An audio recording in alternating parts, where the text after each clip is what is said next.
Well, you recently did ADCC. Does the training differ for that then? Going into something like that, are you scouting more? Do you look at the brackets and see like that and get an idea and find video, especially if they're veterans like you that have a lot of tape out there? Sure. Normally you could. I entered ADCC super Okay. short notice. They had invited me a long time ahead of time, but I had told them no because I thought I was going to be fighting around the same time ADCC was happening. Then there was, I had to re-sign with one, and to make sure that all the contract was worked out well, it took some time. I wanted to be patient with that. I didn't want to like rush it. I didn't want to just sign something that I would, that wasn't mutually beneficial, for both of us, and I don't want to sign something and then be unhappy, a year later, or this, that, and the other thing.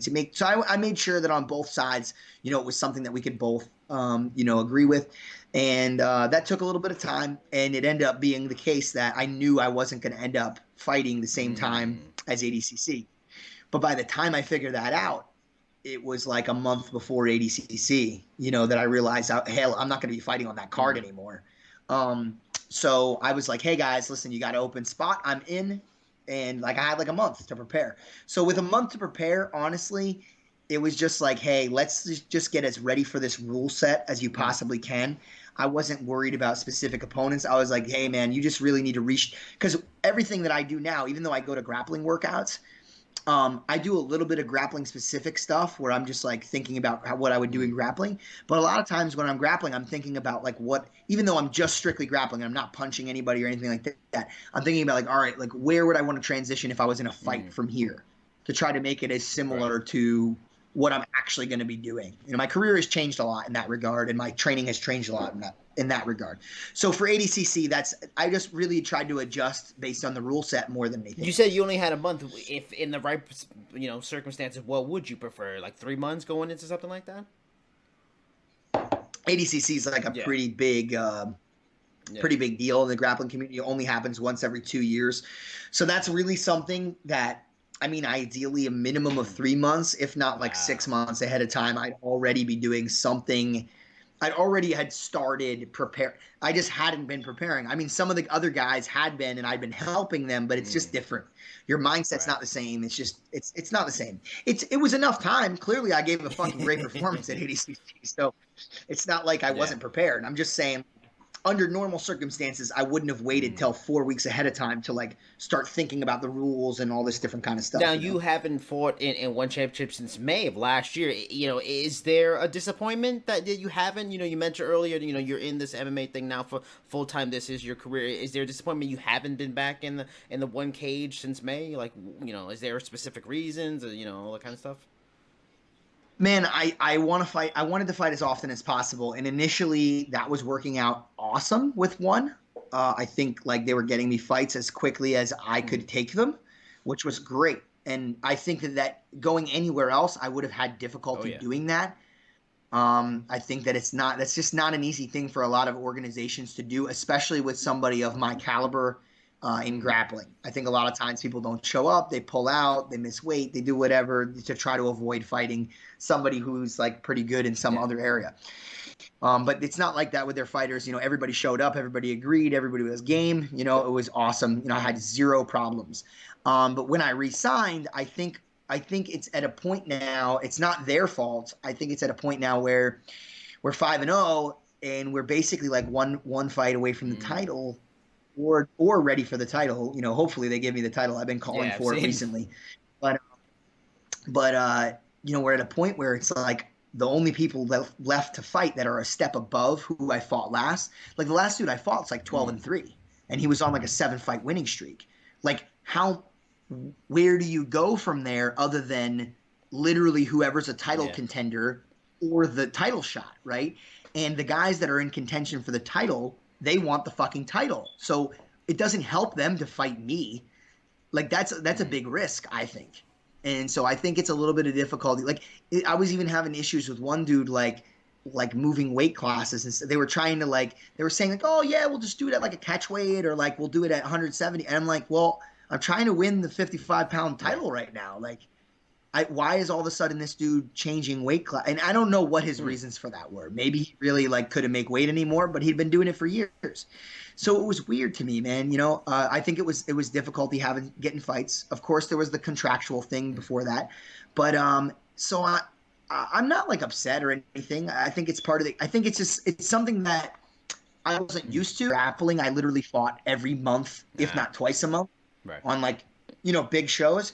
Um, but it's something that I understand kind of happens in MMA sometimes, and I've seen layoffs of much longer by really tough guys. Yeah.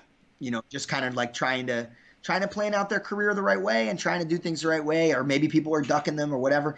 Shit happens. So I get it. If I have a fight soon, we're good. I'm happy. I think things are going to get on track once I have my next fight. And I really do. And speaking of, because I wanted to go to that, I want to talk about the stuff on social media with Martin Nguyen. I mean, why the preference for Martin Nguyen? Because Martin Nguyen, he is the featherweight champion. Sure. It means you going down a weight. Like, why him?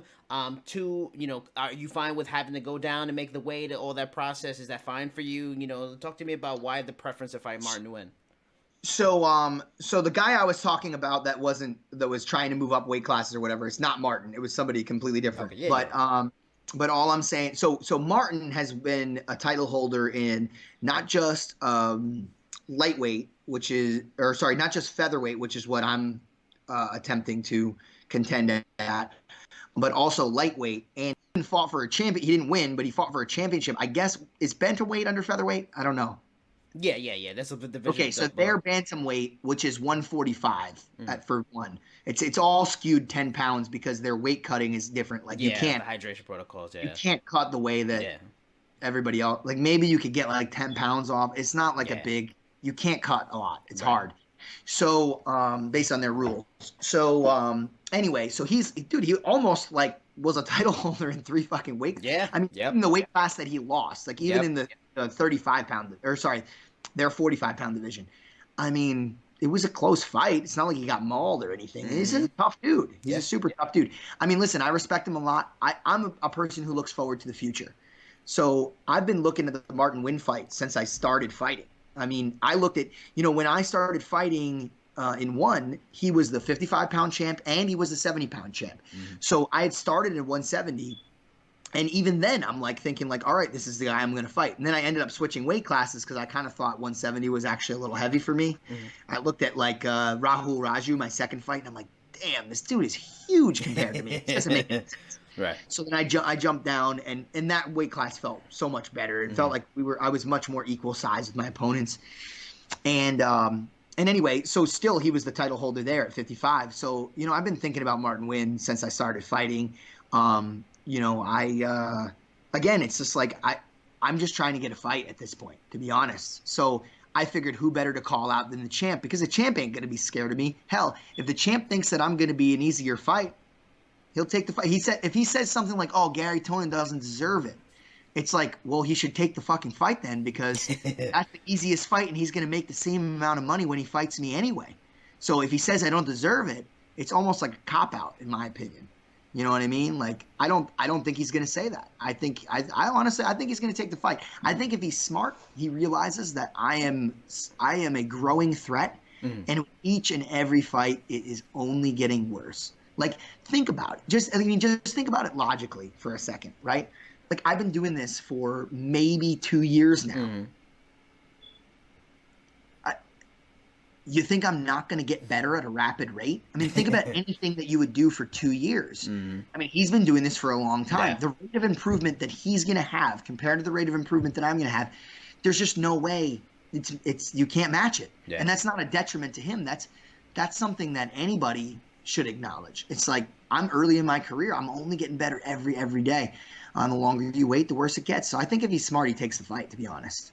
I mean, how does it, the process going down? Is it, very minimal weight you have to, is it just a small dietary nutritional change for you to make their featherweight division? And it's not a big deal for you in terms of like going from one down to the other? No, it wasn't a big deal. I just needed to learn. I needed to understand the way that their weigh-in practices work and how like hydration protocol works. Really, like sure, there was some dieting involved to make sure that my weight was a little bit lower, but like it's like, let me put it to you this way. When I had grappled Shinya Aoki, which is a fight that I want in the future, by the way. The first fight that I want immediately after I beat Martin Nguyen for the title, if that's what I get next, is Shinya Aoki. Regardless, he's not the champ right now, I don't think. No. I'm pretty sure it's Christian Lee. Christian Lee, right? Yeah. I want that fight too, don't get me wrong. But the first fight I want is against him because, first of all, I think he's got a huge name. I think people really respect him in the martial arts, in the mixed martial arts community. And I think that's a great way to show, hey, I deserve a shot at the 70-pound title as well. But who knows? I don't know what one's going to think. Maybe they'll want me to defend the title first. I have no idea. Right. But that would be the next fight that me personally, that I would want. But anyway, when I grappled Shinya Aoki, I actually failed my first weigh-in with Shinya at 170. Okay. Not because of the weight, but because of the hydration. So when I went to do the hydration, I was actually dehydrated because I did a grappling workout that morning. Like, I was trying to plan around the schedule. I'm like, oh, I'm gonna, what? Since we have weigh-ins at 1, let's grapple at like 8 a.m. And I'll hydrate up because like, dude, 170 is easy for me. Yeah. 170, I literally just like have one less cheeseburger a day, and like, we're good to go, right? So anyway, like, I'm like, all right, I'm gonna be good to go. I hydrated up, dude. I drank a shit ton of water after I was done doing my thing, and after I was done grappling, and man, I wasn't hydrated by the time the test came around. I didn't realize how long it actually takes for your body to process the water. Yeah. So like, man, it was a learning curve. Yeah. It wasn't even at 170, which is an easy weight class for me. The whole idea of this hydration test was so new. Last time I took a hydration test, I was in like middle school or something, and wrestling is some sort of thing. I have no idea what we were doing. Yeah. So man, that's the thing. It's honestly not that big of a deal for me to make 55 for them at all. Like, in terms of dietary change, granted, there's a process, but it's just something I needed to learn how to do. Yeah. It's not like I'm killing myself.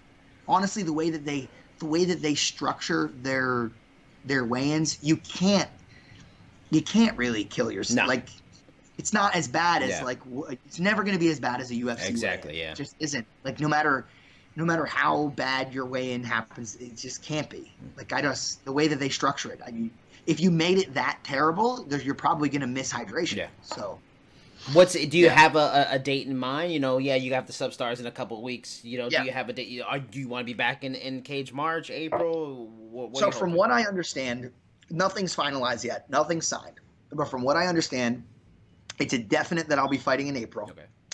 The question is, will I be fighting for the title, or will I just be fighting somebody else? Nobody else has been, they haven't put any other names in front of me saying like, hey, what about this guy? So, who knows? Maybe they're just going to offer me the fight and I'm going to have to say yes or no. I don't know. But either way, it seems like I'm going to be fighting in April. And if that's the case, like, dude, I'm happy, man. It is what it is. It took some time to get the contract done.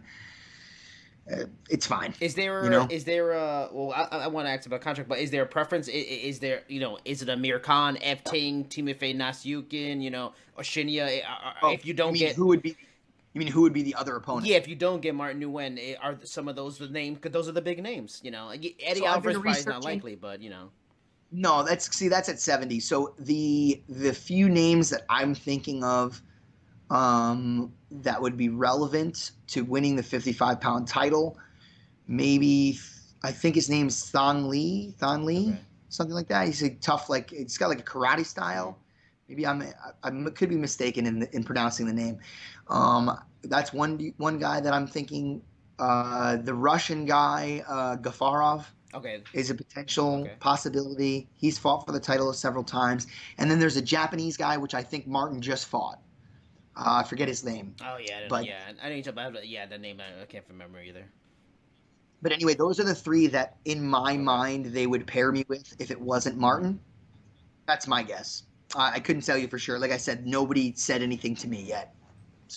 And then also going back to the contract, so was there a point where you were a free agent available to go to other organizations, or was there it was just like a period where, you were no more fights in your contract, and then one had the right to negotiate with you first? Yeah, so I never made it to free agency. We negotiated things well before then. There's basically a period of time where you have your contract length in years, and then you have your contract length in number of Mm-hmm. fights, right? And what's going to happen every time, if they care to keep you in an organization, every time you were on that last fight, that would basically, if instead of the length of time in years, would end your fight. And I know you may already understand this. I'm explaining this for anybody that might be Yeah. listening that doesn't Yeah. understand. So let's say you have I'm just going to throw like a standard UFC agreement out there. Let's say you have a 1 year, 3 fight agreement, which is like a roughly standard, right? Okay. So you got, as you're approaching that third fight, you finished your second fight. If they care to keep you, they're going to be thinking about renegotiating your contract before you have your And they third do that fight. in other sports Because if too. You have a guy in this last year, and sure, they'll try to, before. Yeah. sure, they're not going to let you fight your third fight, and Exactly. now you're out of Yeah. contract. And then they're like, "Oh, well, we'd like to keep," and then you're like, "Well, if you'd like to keep me now, Yeah, of course. because now you can take offers Exactly. from Yep. everybody, right?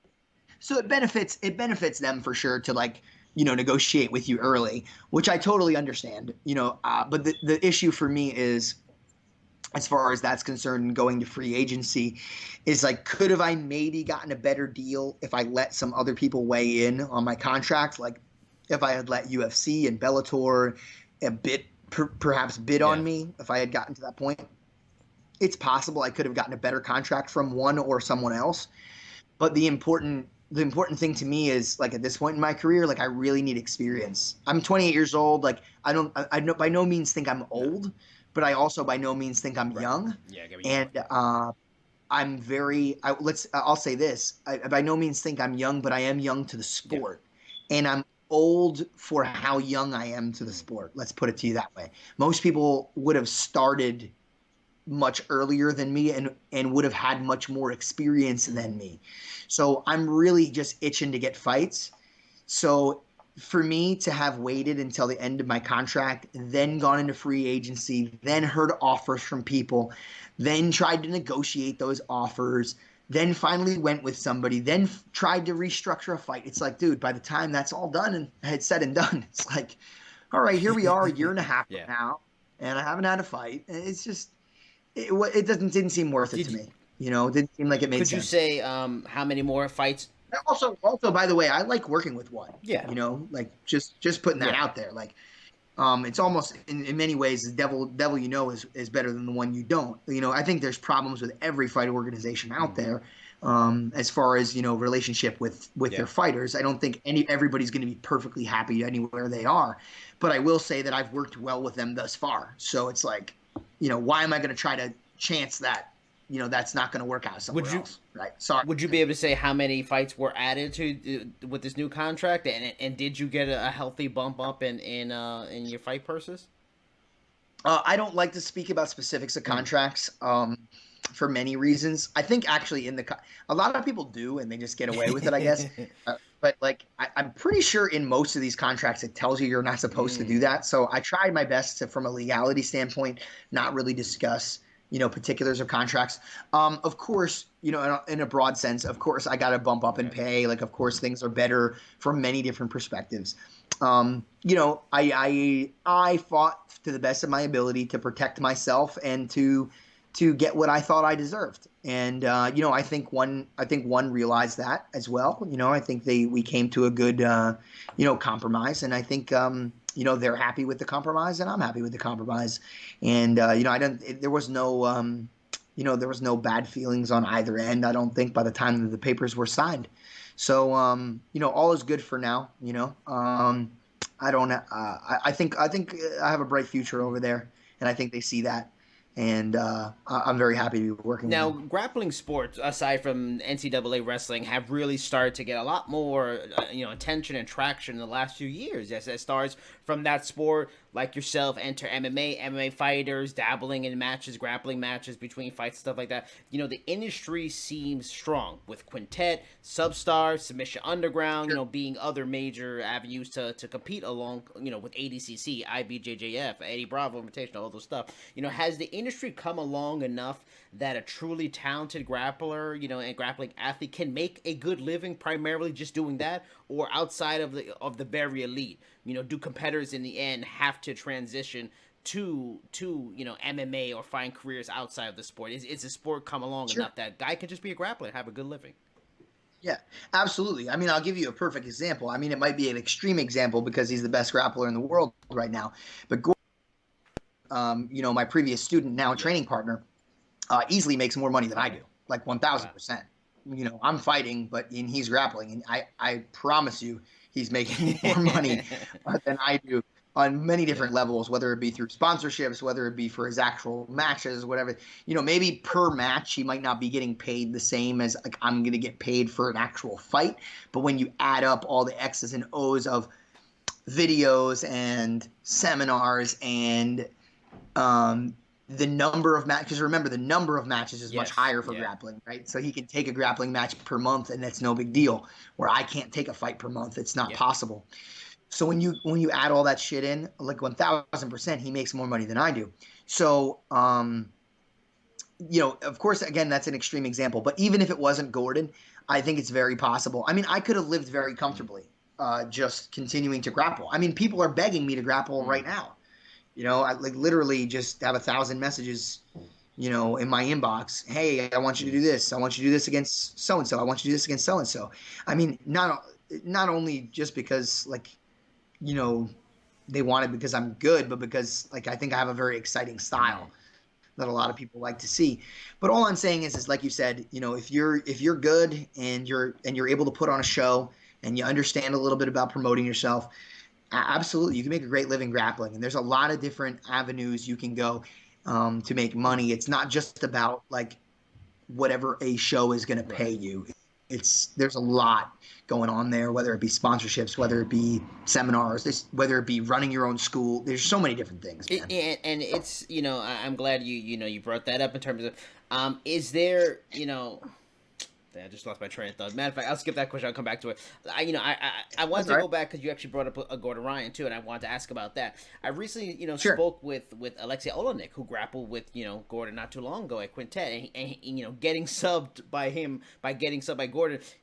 To use an old school phrase, really seemed to stuck in Alexei's craw a little bit. Now, you and a couple of other amazing instructors were part of Gordon's education and grappling to where he's nicknamed the King. He's one of the biggest stars in that industry. For a person like myself, Self-proclaimed. that's But true. That's true. For a person like myself that only follows that industry very loosely, inform me and the people that watch this why what sure. makes him so technically and strategically such a fantastic grappler in that industry.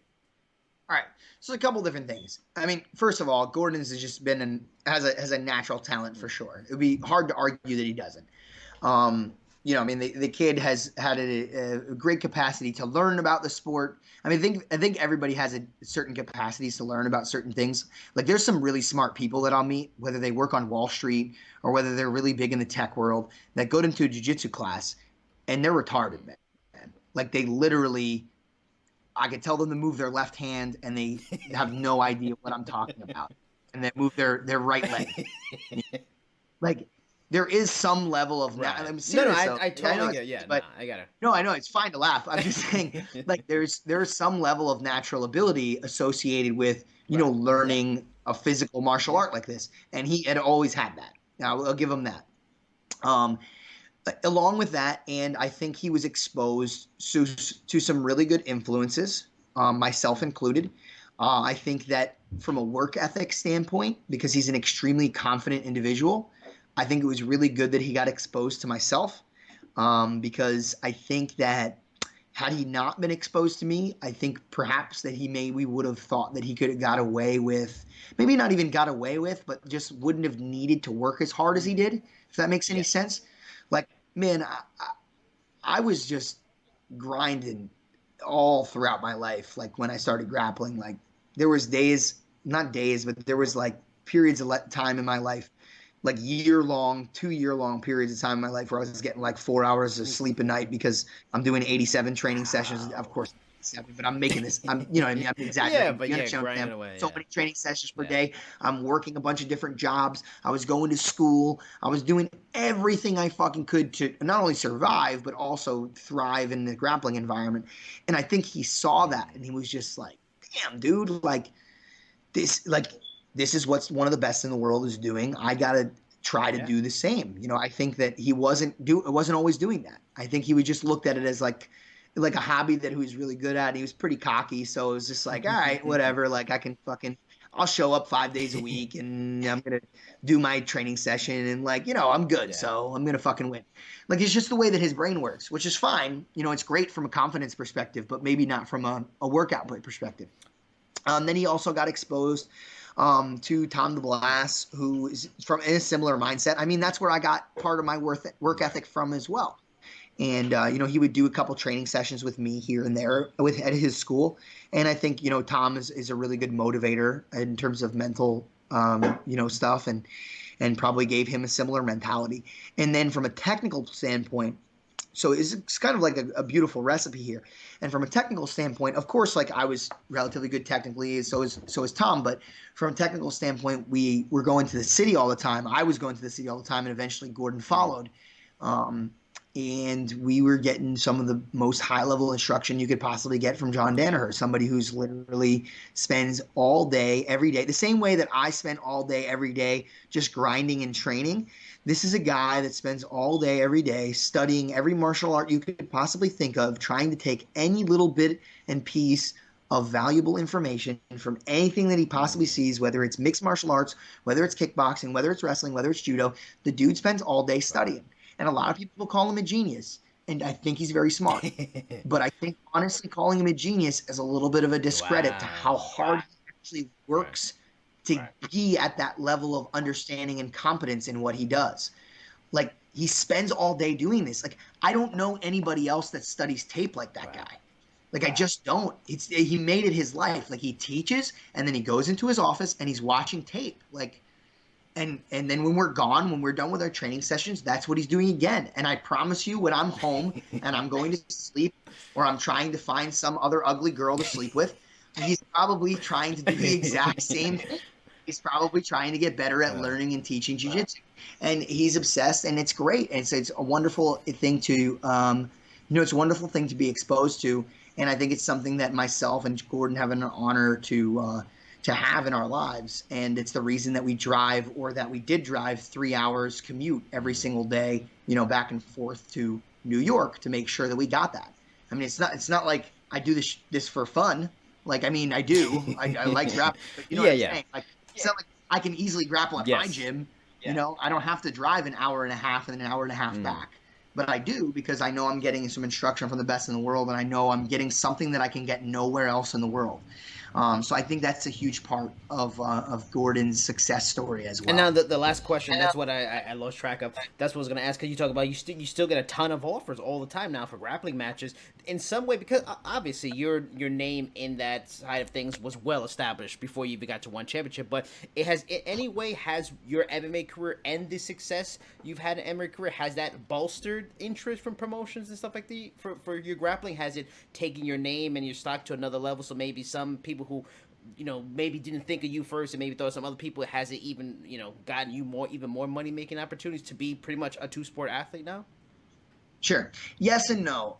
It's hard to say for sure because I attribute it to two things. I attribute it, yes, to the success that I have in MMA, but I also attribute it to supply and demand, Ah, right? So think about it. Like if you had a supply of me grappling once a month or more for years, and people enjoyed mm, it, and all of a sudden you cut that supply off for like over a right, year, demand is just right. rising and there's no fucking supply, right? So it's like over time, it's like shit, Mm, dude. Like we need to get this guy on a show. If we get this guy on a show, it's gonna sell out right. the show, right? And that's what people are thinking when they're trying to sign me on a card, right? They're like, damn man, this is something that you don't get to see every day, like and they were doing everything that they possibly could to get me to grapple, and it just wasn't. I was just trying to do MMA, Yeah. man, and there wasn't nothing was appealing enough until ADCC and when I had a little break in my MMA career for me to do anything like that. So eventually it's, things started to come into place. But yeah, I think a little bit of it's supply and demand. I think a little bit of it's I'm building a bigger name.